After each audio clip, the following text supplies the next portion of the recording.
Hello, everybody. Welcome back to the Dual Screens podcast. I'm one of your hosts, Stephen Fontana, and with me, as always, he's over there. He's Andy Asimakis. How you doing, Andy? I really wish I was Kate Bush right now, Steven. Kate Bush. Are you watching Stranger Things, the new season? I have Any of not it? started yet. No. So not a spoiler, but one of the main songs in the new season is Kate Bush is running up that hill. Right. She is making two So much hundred money. thousand Yeah. dollars a day. Yeah. Yeah. Holy shit! Yeah. Stranger Things. They did a thing. They certainly God. do it. They're a popular show. Who knew? Speaking of popular shows, Who knew horror was so popular? yeah, this is a popular show, Andy, the Dual Screens podcast. And with us this week is Bobby MystivDev, the developer of Mirror Forge, a first-person psychological survivor horror game where you roam between realities of fear, madness, and machinery. Bobby, welcome to the show. How you doing? Hey there, guys. Thank you for having me here. I'm doing great, actually. I was working like 5 minutes ago, and I feel like this podcast will be like a time for me to relax. So it's amazing. We're excited to have you here. We want to hear all about the project here because it looks pretty freaking dope, Andy. Yeah, man. You know me and my horror games, Steven. I do. This is why I was like, damn it, it has good enemy design. Yeah. It's Bob- not like cheap. Bobby, let's put it this way. You have, at some point in the last few weeks, have been directly responsible for one of Andy's hard-ons, at least. Oh, for His sure. sexual arousal. So there you go. You did it. That's how- not the one right now, though. No, not the... No. That... Oh, okay. That's all because of Steven. Attention! Ladies and gentlemen, welcome to the Dual Screens podcast, the internet's #1 indie developer interview podcast. Probably. The show posts each and every Friday for your listening pleasure on your podcast service of choice, including our home, podbean.com. And of course, you can watch the video version on youtube.com/dualscreens.tv. And if you want to support us on Patreon, you can do so by going to patreon.com/ndspodcast, just like our Patreon producers, Colton the Apprentice Nestler and FNH Paul. We cannot continue to grow without all of your support, so thank you so much for everything that you do. And now, let's get into the meat and potatoes. Let's take out your fork and knife, and we'll just dig right in there, Andy.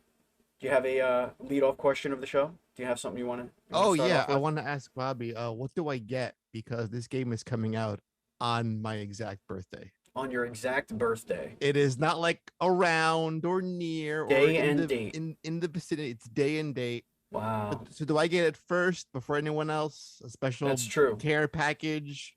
Yeah. Do I get to So, like? what do we get to get? What is you Dread fly XP in hooking and, like, them we up have with? dinner Is what we're trying together, to say. and you give me a whole. Yeah. What do you do for me? Yeah. a good question. Actually, Andy, Hard-hitting question. I might have something to say about it. The game, I'm not really sure. We're still discussing, but it might be postponed. There it is. Oh, okay. Okay. Yeah, it's not mainly You due to know- issues. Everything's working like right, but we're just aiming to. We were talking with the publisher. We're aiming to do like a. We need to tell a very good story, and as you know, Mirror Forge is story based. It has characters and character arcs and the entire plot there. So we need to have get it like polished and get it done, like Sure. make it interesting and for the players and so on. So maybe there will be some postponing. We're still discussing it, not really sure, but Okay. we'll see about it. Christmas present. I'm only a little heartbroken. It's fine. It's okay. Just a little. Bobby, why don't you tell our listeners what exactly is Mirror Forge before we get any deeper into the development and all that fun stuff? Sure. Mirror Forge is my second project. Like basically, I've worked like for clients as a freelancer, a 3D artist, but it's my second commercial project.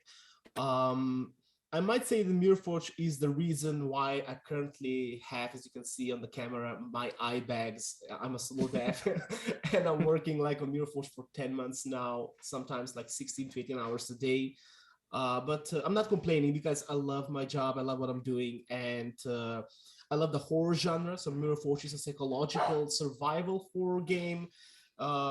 It's heavily inspired by several franchises. So there were some things that I've written on social media, like it's Silent Hill and Stranger Things inspired, but that's only the aesthetics. I'm going to do a full devlog next week discussing the inspiration because the story is nothing like those franchises. It's something entirely different. It's basically the aesthetic, and there, if you've played the demo, you will see there's also other inspiration like from The Exorcist, from Jacob's Ladder, from Shutter Island with Leonardo DiCaprio. So there's a lot of inspiration in this game, but the story is original. The story is based on ancient myths from Mesopotamia. Those are like the oldest entities in history that people found, like in mythological entities. And it has, I don't know if I'll spoil anything, it has something to do with the oldest civilization ever. And those were like the Sumerians, the first civilization. So as you know, like I think we've learned this like in history classes, there were like the city states in the past and so on. But the first people that joined as a civilization were the Sumerian people. That's around, I'm not really sure, around 4,000 or 5,000 BC. So it has something to do with that and parallel universes. It's so funny hearing the term like it's Stranger Things inspired when that in and of itself is just, Stephen King's It, Yeah. Sandlot, Stand By Me. You know, it's funny how like that is now its own thing that you can draw inspiration from in Yeah. in the genre of horror. Yeah, I mean, regarding the inspiration, everyone has some sort of inspiration. Like I mentioned, Stranger Things, when I first watched it, it was like basically watching it from Stephen King. Silent Hill, even the developers say like they have a lot of inspiration from Session 9, from the novel Phantoms, Oh, I from love Session 9. Such an underrated horror movie. yeah, they also have like inspiration from Jacob's Ladder. So yeah, inspiration is everywhere, man.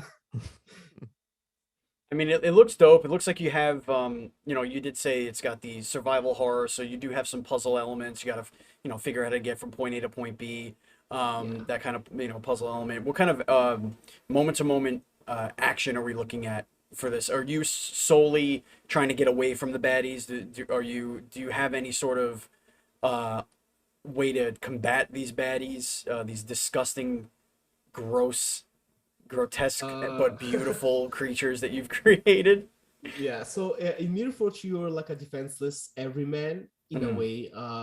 I can't speak too much about the character because more will be revealed in the full game. Okay. But unlike the demo, in the full game, there are also chase sequences. Like there will be monsters that will chase you, and you have to run away. You're gonna jump, and it's a pretty tense sequence. There's also stealth levels, like stealth sections, where you're gonna have to crouch and do some things like I don't know, push buttons.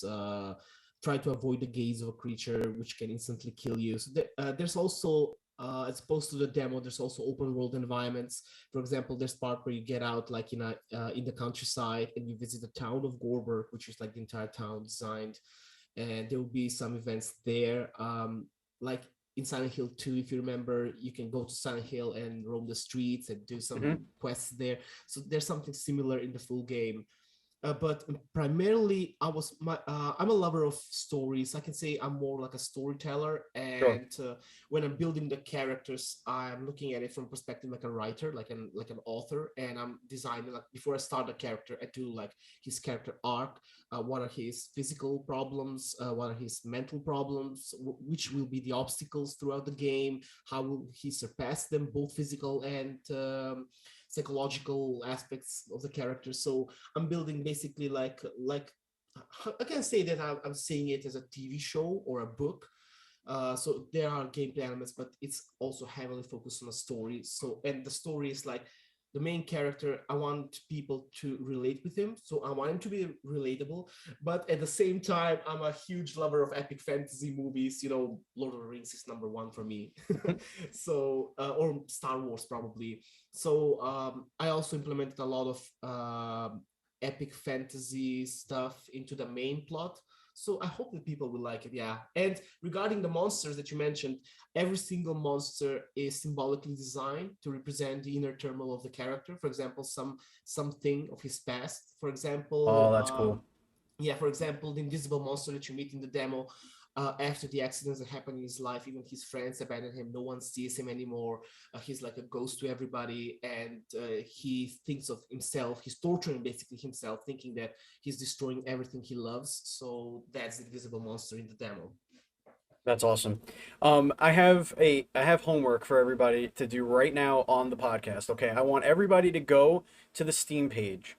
I want you to go to the third picture on the Steam page. Okay, so you got 2 videos and then you got 3 pictures. So you're gonna go to the third picture. It is the main character holding a flashlight with a creepy beast behind him. Okay, I want you to look at that picture, and Andy, I want you to do this as well, and of course Yeah, I'll Bobby, do it I right want now. you to do this as well. Okay, so I want you to pull up that picture. Let me know when you have it, because I am going someplace with this.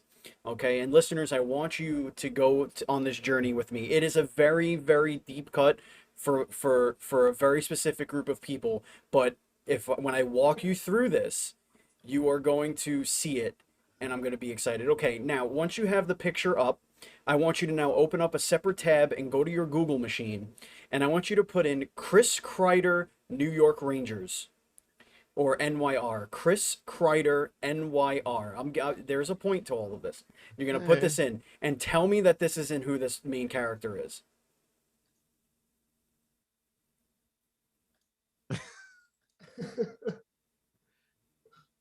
I Take mean, a look at a couple of these Chris Kreider pictures. I saw your main character and I said, "Holy shit! I get to play as Chris Kreider, New York Rangers spiritual captain." Well, Come not on, really Bobby. sure. Bobby, Not look at really that. sure. Look at that Yeah. man. So if I was to draw, if I was like, hey, draw like a really handsome dude, I would draw Chris Kreider. Like that's probably the person I would draw. You know what I mean, Andy? Like if you're Yeah. drawing like a guy, if I was like one of those like police sketch artists, right?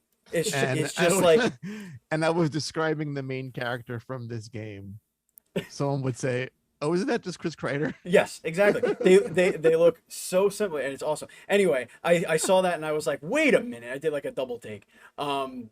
Yeah, little diversion here for our listeners. But yeah, if I'm wrong, I will eat my shoe, because I swear to Bob, if you're ever gonna make a movie, you got Chris. All right, I'm sure he could do this one for you. But let's go into I would like to talk a little bit about the choice making mechanic, because you do mention that your choices do matter, and that's something that a lot of developers promise, and a lot of developers try, and a lot of developers kind of just pretend that your choices matter. In some cases, very few actually do that true story changing and evolution.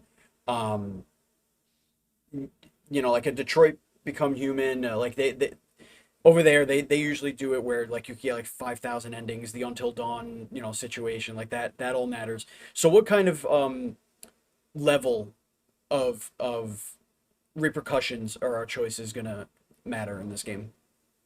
I don't know how much can I speak about it, because that's basically a full game, but there will be like 4 different endings in the game. Okay. So those endings will not be. So I had I don't know if I mentioned earlier, but I'm also a digital marketeer. I was working like in companies before I went full time game dev. And I did several surveys and I asked like my community, like what kind of ending would you like to, what kind of option would you like to have? Would you like it to be like to have it just before the end to make a choice and just get a different ending, or would you like to have some choices throughout the entire game that can affect the ending? And the opinions were mixed, because let's take an example. If a streamer plays the game and he wants to see the different endings, he can just like load the game back, choose a different ending and show it to his viewers. But the thing is, if I have it made throughout the entire game, it will be hard for streamers to show it that way. But moreover, the number of people who liked it like for the entire game, like the options to be in the entire game, it was more people like for that choice, so I decided to go with that way. For example, I took some ideas like in Silent Hill 2. In the beginning of the game, if you open the letter, you will get like a higher chance to get different endings. So that's the same in Mirror Forge. There will be some moments throughout the entire game where if you do something different, it will affect the ending. Um, that said, there is a particular moment like now I'm gonna dive a bit into coding.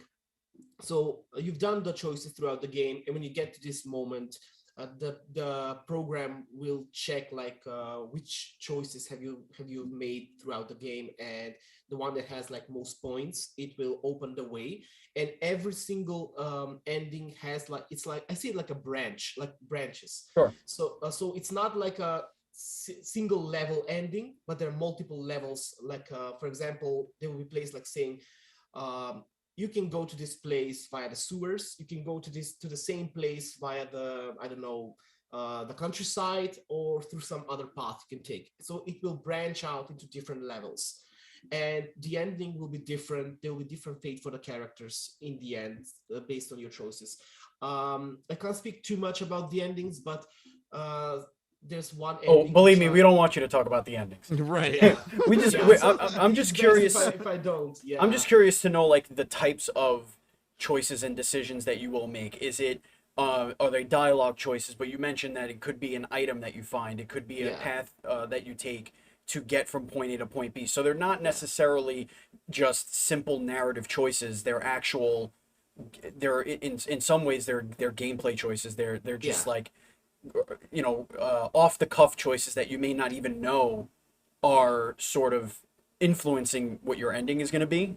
Yeah, that's right. And also there's related to those endings, there are, I think I've mentioned this on social media, there's certain figures that you're gonna have to destroy throughout the entire game. I don't know, like 6 or 7 figures throughout the entire game.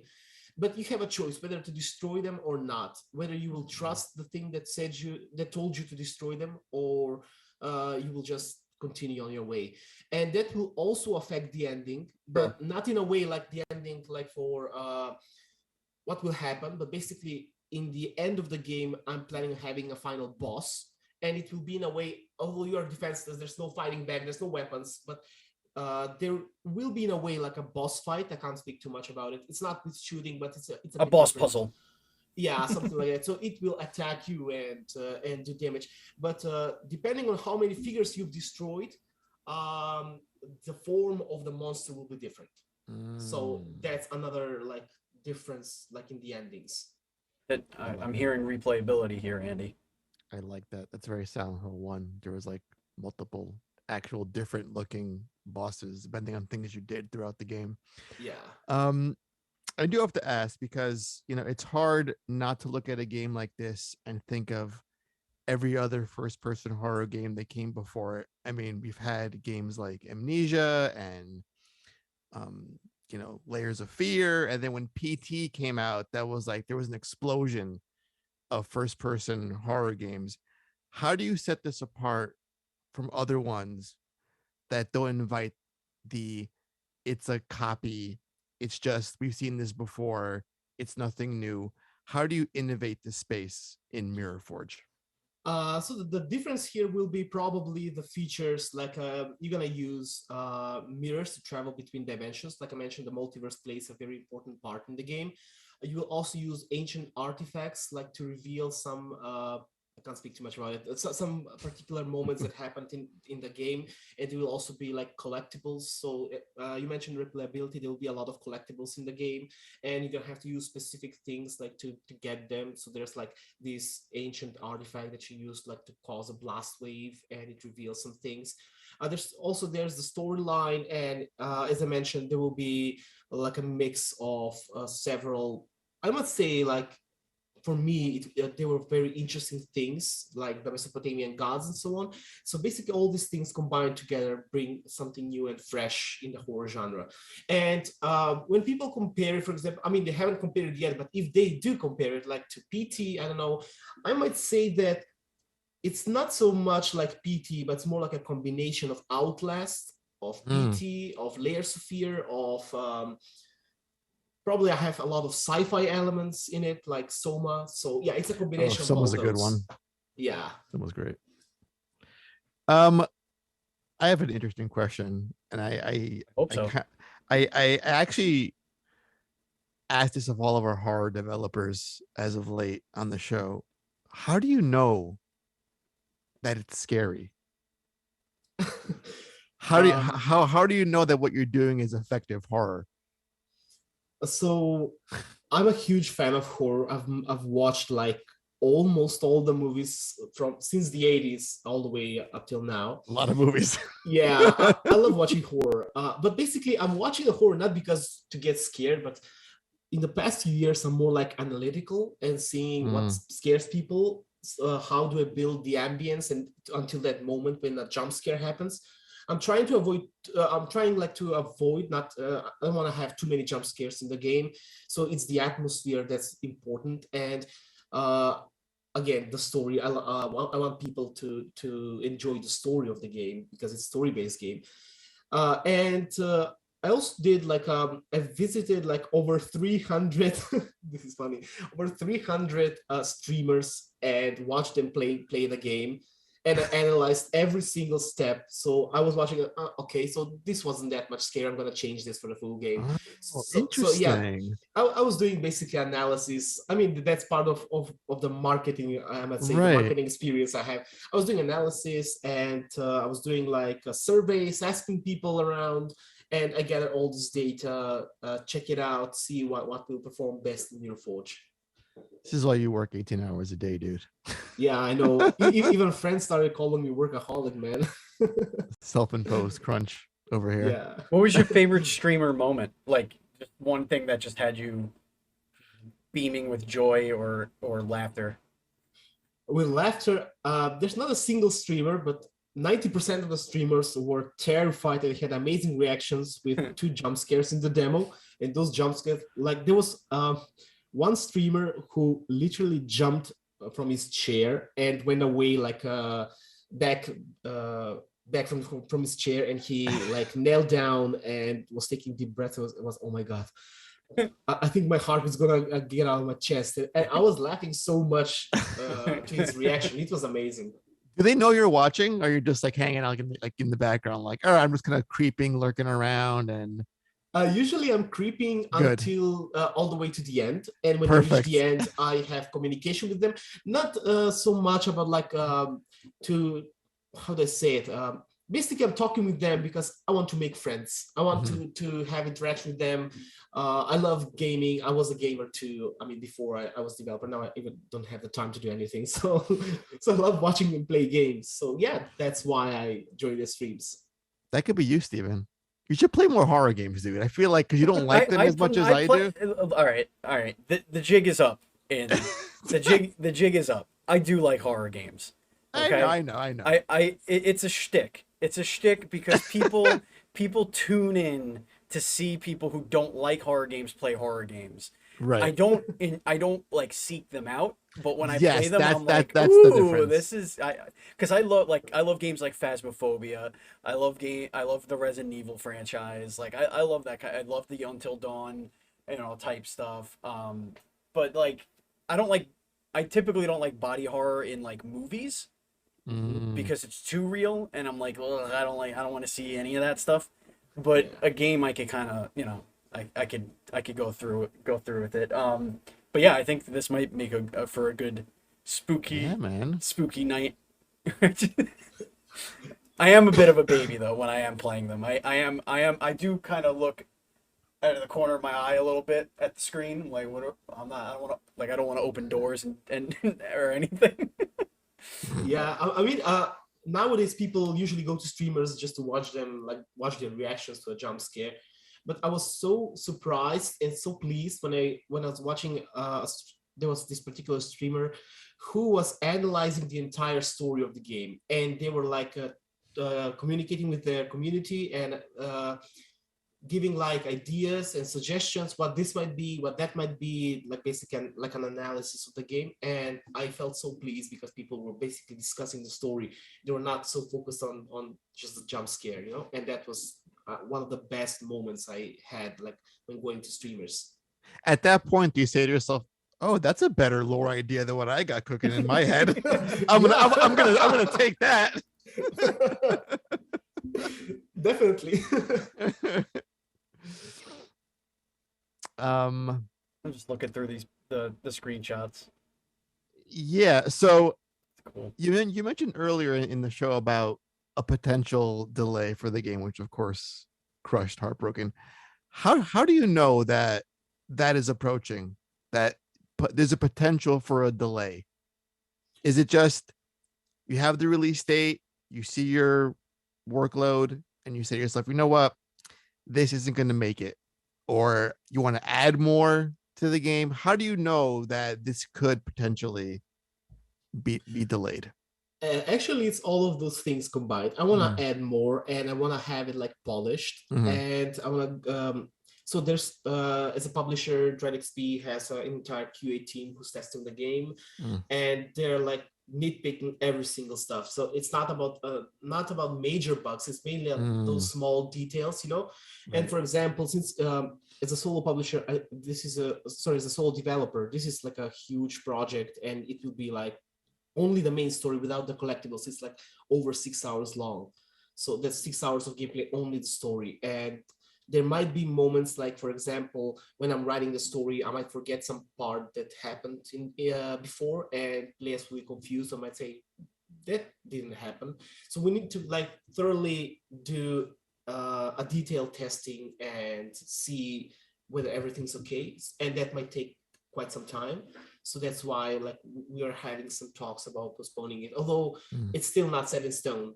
Still the date is the 30th so far, but we'll see how it goes. Sounds like it's more like continuity issues and Yeah. minor environmental stuff, or maybe things don't look quite right or feel quite right. And as a solo developer, where this is very obviously your baby, and you're putting it in the hands of so many people, how do you, while simultaneously being very in tune with what people are saying, how do you not like just throw yourself into a dark abyss and cry yourself to sleep if when people have like so many things to say? Like you said, nitpick. Like nitpick is like a negative word. Like it's a connotative word, but like at the same time, it's something you need. Like how do you separate yourself, the developer, from yourself, the dad of this game? Okay, so this might be a bit long, but I've been in game development for 8 years now. So I've been working with clients as a 3D artist, as a programmer, as a digital marketeer. I had like another partner with me, and that was my first game. I'm not gonna promote it here because that game, I'm gonna tell you a story. We separated. Chapter one was released, but basically that game was the game that made 5-figure sales and made me quit my job and go full-time game dev. But I already had the experience, and from my marketing experience, I realized that the games we are making, and that's the fact that a lot of beginner indie devs should understand. The games are not your babies. The games are your product. So they're not like my baby and so on. You're not making the game for yourself. You're making the game for your audience.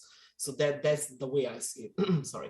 So when I release something from Mirrorforge, I check what every player has to say about it, because this game is for them. So when I see that several people have some comment about a particular thing, I say, yep, that's the thing I'm gonna have to change. So it's not like I'm taking it too seriously or like to the heart. So yeah, Yeah, you don't take it that's too my personally. approach. Yeah. Yeah. How do you do that? I can't. I could never. I, Like, I can't even imagine. I'd be like, nah, this is my vision. This is my child. I won't change it for you or anyone. that rock is Well, supposed to be glitching all over the place. Damn it! It's a feature. When I started like game development, my dream was to be a full-time game developer. I mean, that's in a way an entrepreneur, and I wanted to be an entrepreneur. So before I was seeing those games as my passion and stuff, and now I see it simply as a business. It's a business. So this is the business. The players are my target audience. I'm doing this game for them. If you don't listen to them, you will not succeed. You will get back to your desk job that you work like your entire life.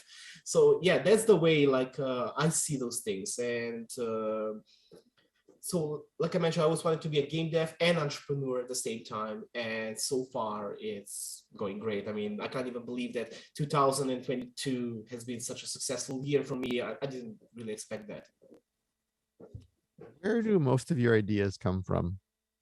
The inspiration, like, what are you doing throughout the day? Because I used to write, I used to write like horror stories when I was like 12, and when I was like in the shower or like out for a run, I'd get like flashes of like, oh, this is a cool idea, this is a cool situation.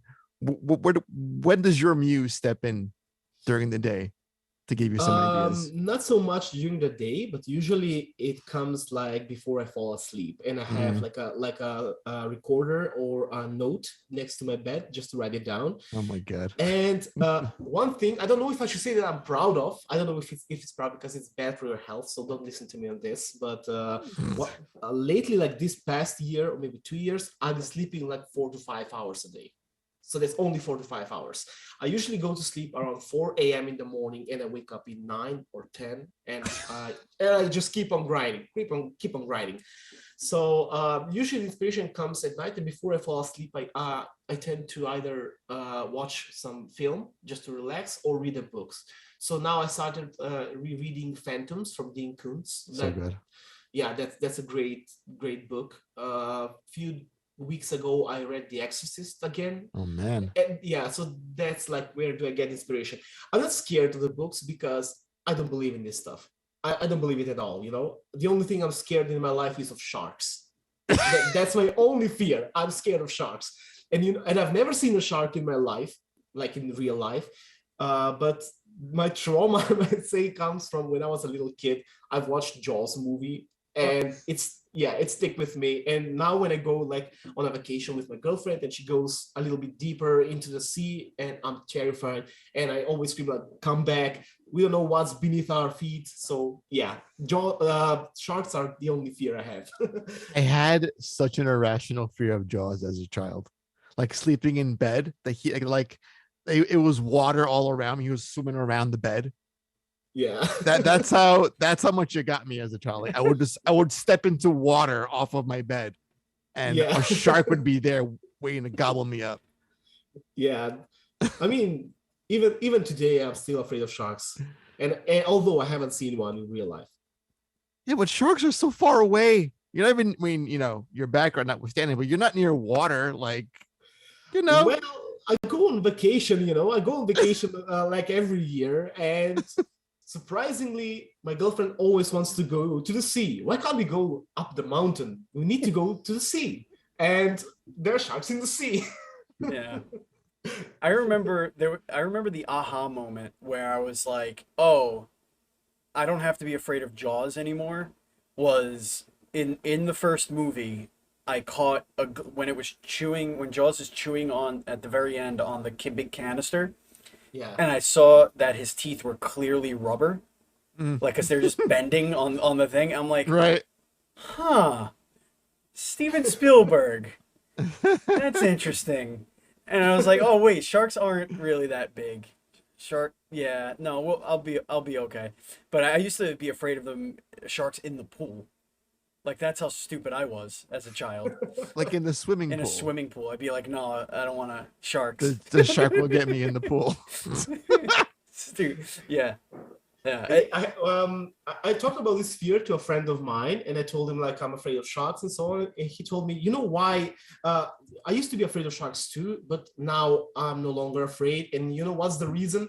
And I was expecting him to say like he got over his fear. And he just said like, I'm too poor to go on a vacation, so I'm just sitting at home, and I don't have sharks here. I'm not He afraid of has- sharks because I don't go where they live. Yeah. I am now afraid of homelessness. I'm afraid of not having any more cinnamon toast crunch. That is my fear. I have a fear of my butt groove in my couch. Fear is a funny thing, isn't it?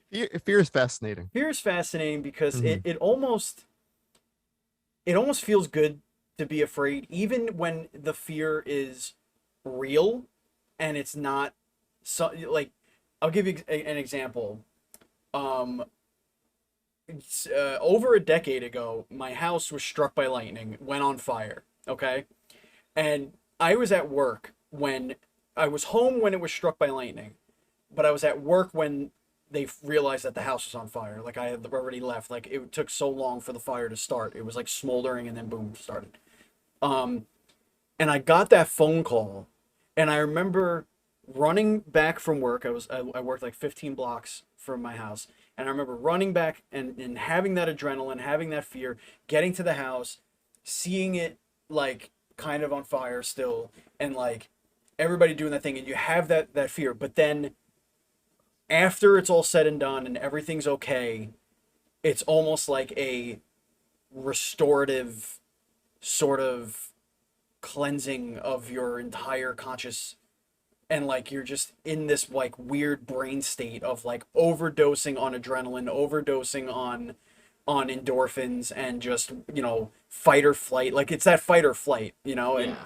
it's amazing that what our brains can make our bodies do. Like I can't run 2 blocks, let alone 15 blocks, and I won't sit here and lie to you and say that I ran the whole way, but like I don't even remember what happened between point A and point B. I just have like these weird images of like my brain must have just went into survival mode and was just like, this is what you got to do.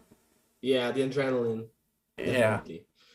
I mean, regarding fear, I think one of the experts would be probably Lovecraft. Lovecraft, I read like his work, and he's the So genius. good. I don't know, he's amazing.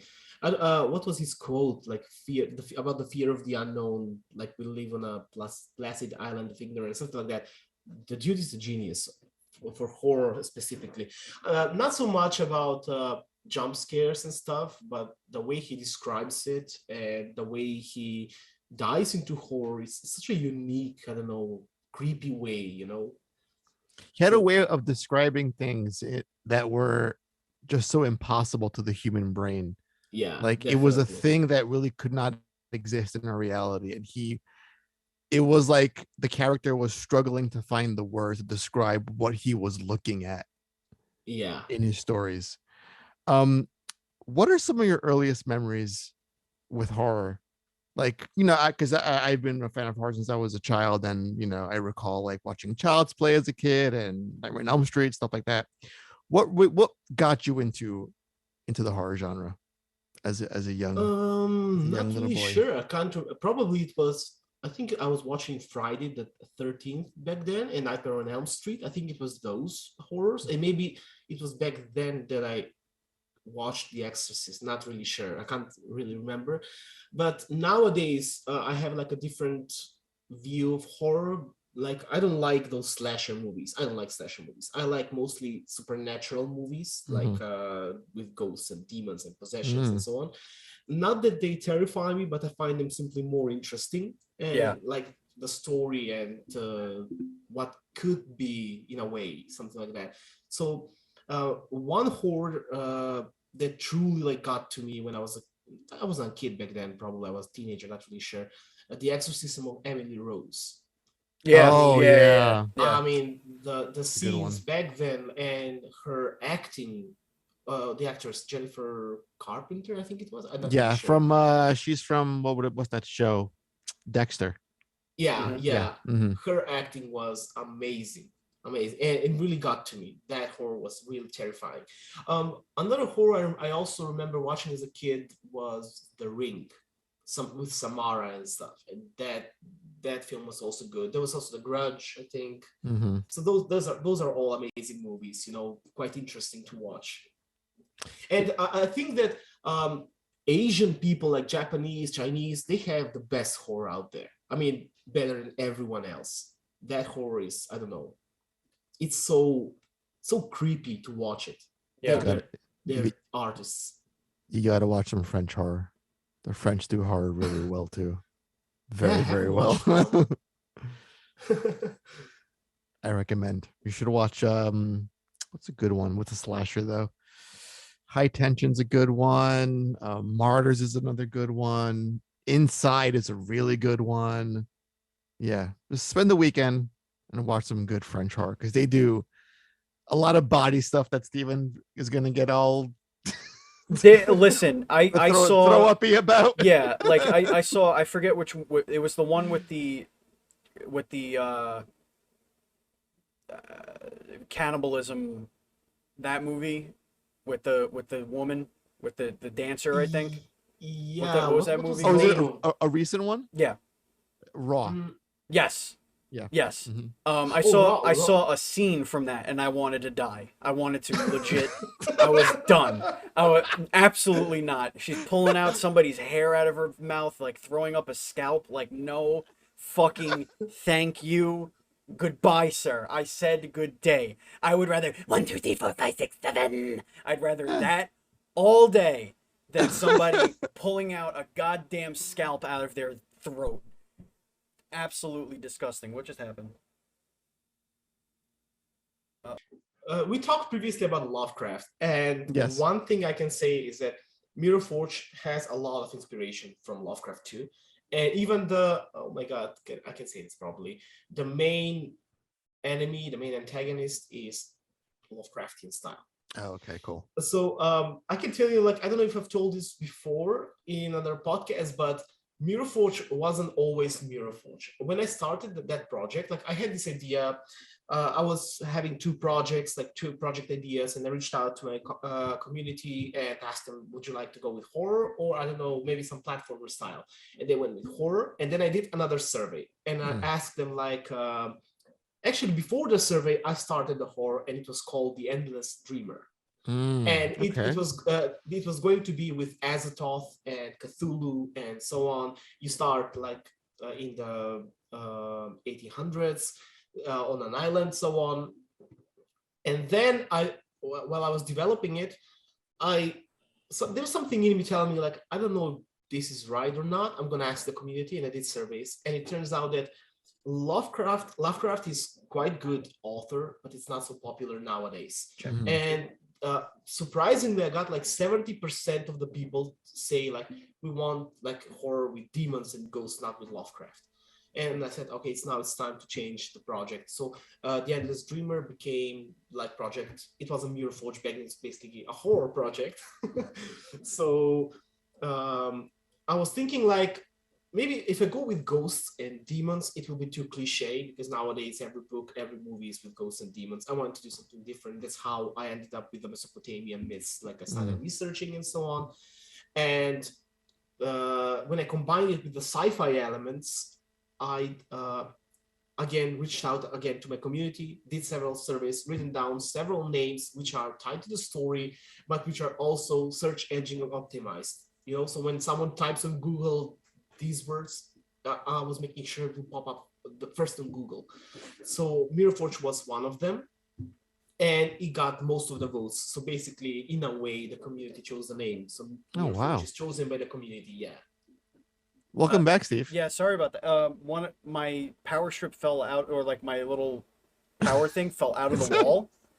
Like but like I only lost my not router, but like the gate that had like where the Ethernet's plugged into, and one of my monitors, my microphone and camera. Like I just lost like one half of my desk for a second. But the good news was my computer was fine. So this thing is still rolling, but I didn't catch anything you guys were saying. So I know you were recording, so I'll have to splice all that in. But since I came back, I've been still recording. So I got like the second half of that. We thought a ghost got you for a hot second. That's what I thought. I gotta figure out what, something must be like leaning on the cables back there, because I just reorganized my desk. So I do apologize for all of that. No, that's all right. But Andy, it's time to get into rapid fire. So oh my god, we should. It is time to get into rapid fire. Thank you for hanging out with us, listener. I do apologize for the weirdness that just happened. I got eaten by the grudge. You know what it was? It was because I did that 1, 2, 3, 4, 5, 6, 7. That's why you summoned it. Yeah, I summoned that 7 demons. Self-inflicted wound. Well, yeah. Emily Rose, what a great movie that was, man. Yeah, what a great movie. I'll watch that tonight. God bless you, Bobby. God bless you, Bobby. Yeah. All right, Bobby, let's hit you up with some rapid fire. This is where we get to know you. Okay? So gird your loins. It's coming. What is your favorite non-horror movie? Oh, that's easy. Lord of the Rings. Okay. What is your... Wait, pick one of the three. Right. Fellowship of the Ring, probably. Yeah, me too. It's a good one. I'm gonna ask just horror questions because obviously. What is your favorite Silent Hill game? Silent Hill 2. Okay, what is your least favorite Silent Hill game? Silent Hill Shattered Memories, I think. Oh, really? I like that one. It's pretty good. It breaks my heart. The one that people don't like is Book of something, right? Like a... Oh, the Vita game? Yeah. Oh God. There's like Diablo. Diablo Yeah, Silent yeah. Hill. Yeah, Good I mean, God. that's no horror. That's no horror. Good lordy. What is the scariest Pokemon? um, I don't know. Like scariest in appearance, or However you want to if I'm judging, interpret. if I'm like looking at it for his powers, I might say Mewtwo. It's quite Mewtwo is definitely a powerful. horror villain. Yeah, it's quite powerful and scary in a way, I might say. Yeah. Pokemon is not scary. If I were to cast you in a horror film, in a slasher film in particular, Slasher, okay. who would you be? Are you more of the sidekick that has a heroic sacrifice at the end to help the hero? Are you the final girl that defeats the main villain? Or do you go off for the cat and die within like 5 minutes of the movie? So there's two things. Probably I'll be the guy who dies 5 minutes within the movie, but I also want to be the cameraman who's recording it, because funny thing, they when I was watching Friday the 13th, you know what was funny? So all these characters are running like as fast as they can, and Jason is walking slowly. And I always thought that when they turn off the camera, he starts running. And that's how he gets them. I mean, there's no other explanation. He's walking slowly, they're running, and he gets them in the end. No, you have He's to watch probably them running. all. Bob, he can teleport. He has teleporting abilities. Right. He does. Really? Did you ever watch part 8? I Really, think no. really quick tangent, Steve and Bobby. There's a scene in part 8 where like there's a guy, he runs into a building with Jason behind him, and it's a shot of the building, and then you see the guy being tossed out of a window by Jason because he got in the building somehow ahead of him. I don't know what the writers are thinking like when they're writing that particular scene. Like, I mean, It's just for comedic effect. it's I mean the video game Friday the 13th video game literally gave you They gave teleporting. him, like for that reason. You just picked a spot on the map and he would like and just like show up. Oh, yeah, Jason that could takes explain some Manhattan. things, but like this, when I watched the first parts of Friday the 13th, that was quite funny. You know, I was like, how did it get there? Andy, I think it might be your turn. No, I just asked them about who he would be, Oh, and he right, said he'd okay, be yeah, he'd be the okay. guy that goes Right, into the right. cat and dies. Right. Let's see. Let's find out if you're a sociopath. When you put on your clothes and for the day, do you do sock shoe or sock shoe? I do sock shoe. Okay, good. Steven, I was Yeah. hoping you would ask this question at some point in the future because I realized Yes. I do sock shoe only at the gym for some Interesting. bizarro reason. Interesting. Oh, you Yeah. mentioned gym. What's a gym, honest? I've never been to the What gym. is this? Is that a J? Is that a is that a Gaim? person? Is that a Yeah, person? well, like, what is real life? What's outside? What does it mean? Let's ask what's okay. Here's a scary food question. Pineapple on pizza, yes or no? Definitely no. Mm. Definitely no. I love, like, my favorite pizza, quattro formaggi, like 4 types of cheese. Or That's- cheese, yeah. Yeah, Mhm. that's the best pizza for me.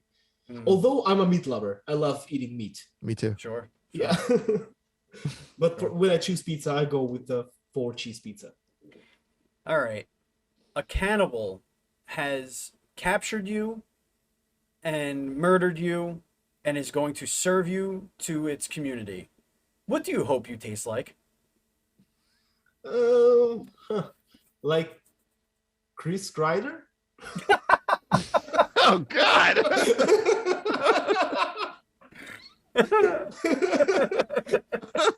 We gotta That was clip interesting. that. We gotta clip that moment. That was That's a interesting. good moment. That was real interesting. We gotta like tag the Rangers Twitter. I hope I taste like pepperoni. I don't know about you, but I'm wondering, what does Chris Kreider taste like? I have no idea. I've never thought of this he question. definitely puts lotion on, like, so he's probably got a little bit of like that, like that Jergens going on. It puts the lotion on the skin. It puts a lotion on its skin. It doesn't want to get the hose again. Well, that means then that I'm wrong. I'll probably taste like Freddy Krueger or something.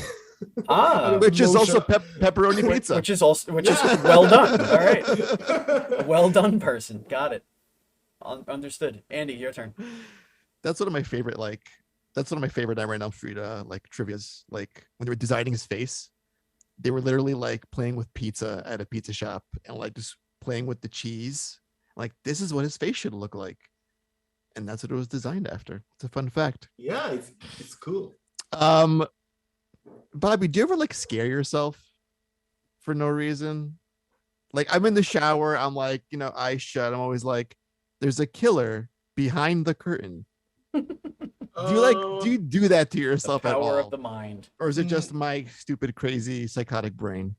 Well, not really. I don't do that. But I usually get scared like when I'm testing the game and I have a lot of random programmed jump scares. So even I don't know when they will occur. So it's basically the computer choosing it randomly. So sometimes I get scared that way, but usually no, I don't. One thing I found out, which is quite, so we're gonna go a bit serious now. One thing I found out that's quite hard for me these past few years is even when I go to shower, I overthink a lot of things.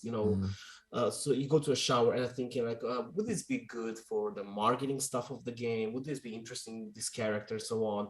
What will it be like? I don't know if you've seen, but we are going on Gamescom this year with Mirror Forge. So usually instead of relaxing under the shower, I'm constantly thinking and coming up with plans, and that's like it's not a good thing. You wind can't up on the relax. floor of the shower rocking back and How forth. long is that shower? I take quite long showers. I go like 1 hour, hour and a half. God, Yeah. Wow, okay. Getting real clean. Real clean. real pruny too, dude. Indeed. Let's see. Would you rather have the power of flight or invisibility?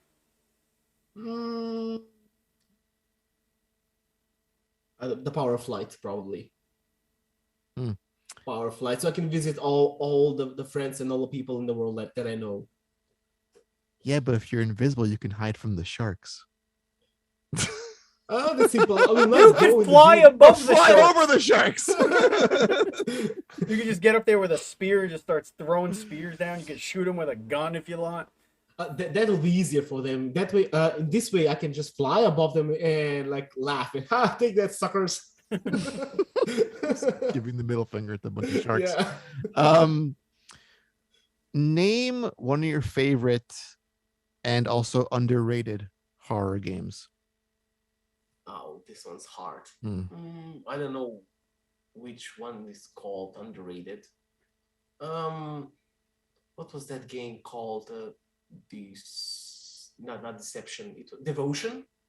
Oh, Devotion. Yeah, Devotion was a cool game, and it's quite underrated. Yeah. Although it started taking popularity these days, as far as I've seen. Although with all the things that happened, like during development, I don't know if you know the story about that one. Because of China. Yeah, it was taken off Steam. But that game is quite cool. It's quite cool. And I might say, how do you call it? Visage or Visage? I mean. Oh, Visage, yes. Yeah, Visage. Because some people I've talked with, they call it Visage. And I don't know, is it Visage or Visage? But never mind. That game is, I might say, it's a masterpiece. I'm gonna say it's a masterpiece. It's a quite good game, and it doesn't get the attention it deserves. So it needs to be way more popular.